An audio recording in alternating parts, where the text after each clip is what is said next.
My name is Gil Zucker. I was fortunate to be a seaman in the U.S.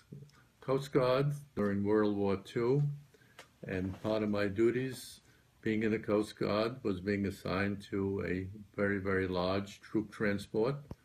It was AP-21 USS Wakefield, and my duties consisted of working in the ship's galley, cooking, butchering, and assorted chores relative to making sure that both the crew and the troops that we brought back from Guam after the war were pretty well taken care of.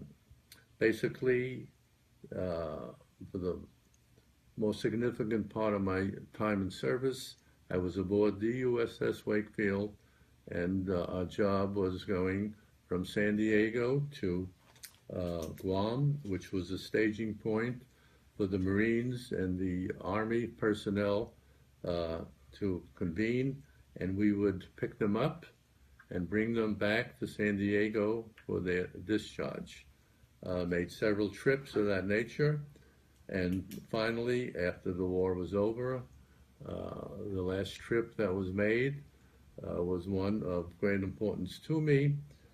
It meant also that I would be discharged when we did hit port.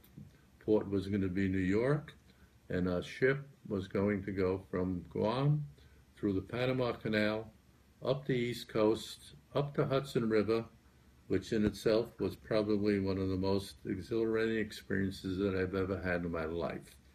Seeing hundreds and hundreds of people, perhaps thousands and thousands of people from the buildings lining up the Hudson River was a sight that I will never forget. Ultimately, we did dock. Troops were let out, and with great cheers, they were home. They were being discharged, and in the next few days, the crew was also boarded on buses, taken to Ellis Island, which also was an experience, likes of which is also unbelievable, being in a place where hundreds of thousands of immigrants came to make America what it is. Spending a night or two there, we were then bused to some discharge place in Brooklyn, where I received my discharge papers and got on the subway and went home to see my mom and pop and my brother and sister.